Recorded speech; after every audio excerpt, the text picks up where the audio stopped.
After giving up 17 straight points to start the second half, the #1 Georgia Bulldogs averted disaster, able to hold on against Florida 42-20. Head coach Kirby Smart said, in the face of adversity, when the game got down to 8 points, the Bulldogs didn't blink, and instead they responded with the drive of the season.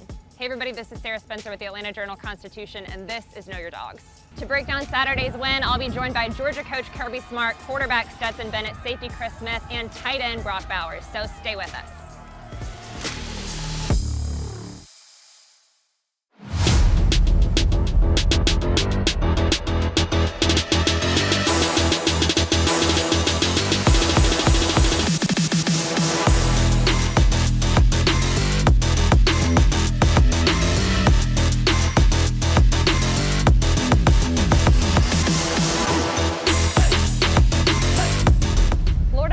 Saturday's matchup averaging 6.4 yards per carry. That is the #1 mark in FBS.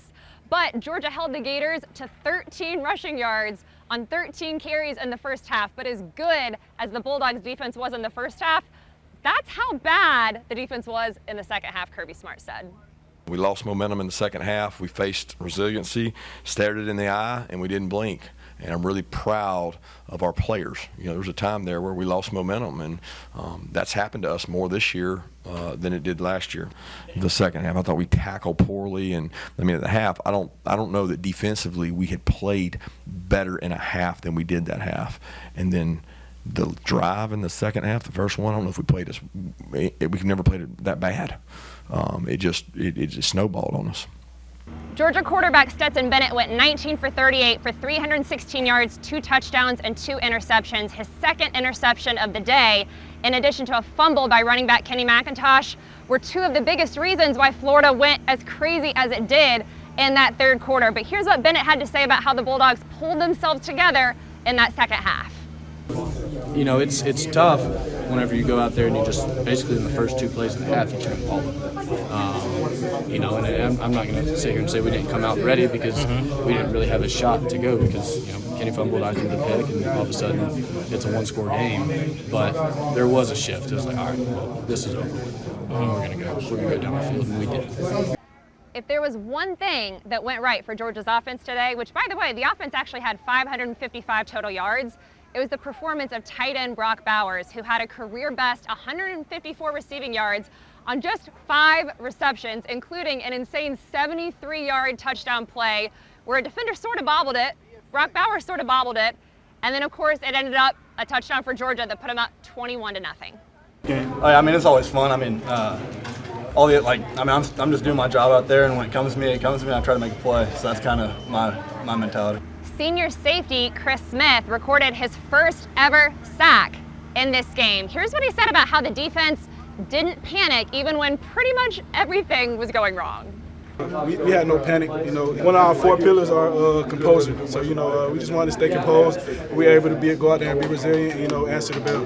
Did you initiate any conversations about that? Are there any of the older guys on the defense saying, like, okay, calm down? It's the whole defense. Everybody on the side, we have good speak on the sideline. And that's what I think is great about our team. You know, we're always able to bounce back whenever we have issues and things like that. All right, everybody, let's bring in our Georgia beat writer, Chip Towers. Chip, for the entire state of Georgia, the score 28-3 is terrifying. And for a while in that third quarter, people probably thought, okay, my fears were justified. Yeah. But then Georgia responded. What did you see with things going haywire and in the response? Yeah, you can't bring up 28. I mean, you can't have a 28-3 score in the state of Georgia, even though we're in Florida, without just everybody talking about it. We were talking about, we thought Georgia had vanquished that beast against Oregon earlier this year. They were up 28-3, and they just pressed on. Not today. That second half was terrible, and Kirby Smart was very disappointed in third quarter play.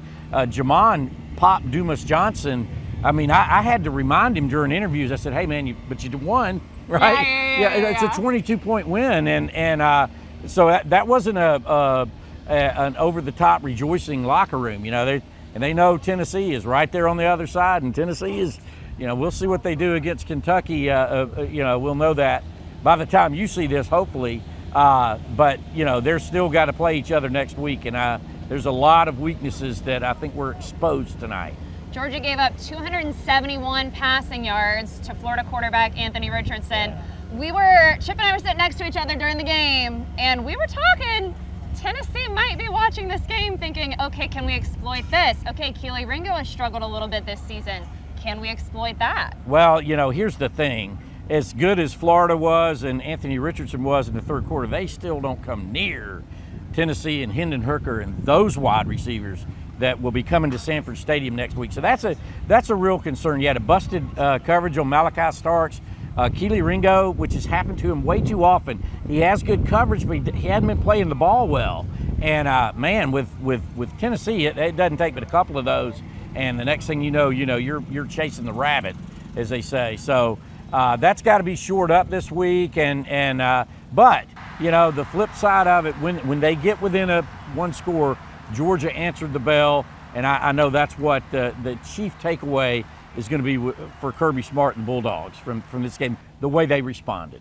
On the injury front, Georgia gets Jalen Carter back. Now, he mostly played just on third downs. Yeah, almost exclusively. Still good to get him back, but then you also lose Nolan Smith, who Kirby Smart, we don't know if this is for sure yet because he's still getting checked out, but Kirby Smart did say the phrase separated shoulder, which would be disastrous for this Georgia defense. Yeah, they don't need that, and I don't know if you guys noticed, but Nolan Smith was playing his butt off in the first half. He was having another awesome game against Florida. And Georgia was, and that might have had something to do with Georgia's struggles in the third quarter a little bit. Now, Robert Bill came in there, Chaz Chambliss, came in and kind of, held on, but it wasn't like Nolan Smith. He's not, but it's the bigger even than his physical presence on the field, I think, is his presence in the locker room, his leadership capability.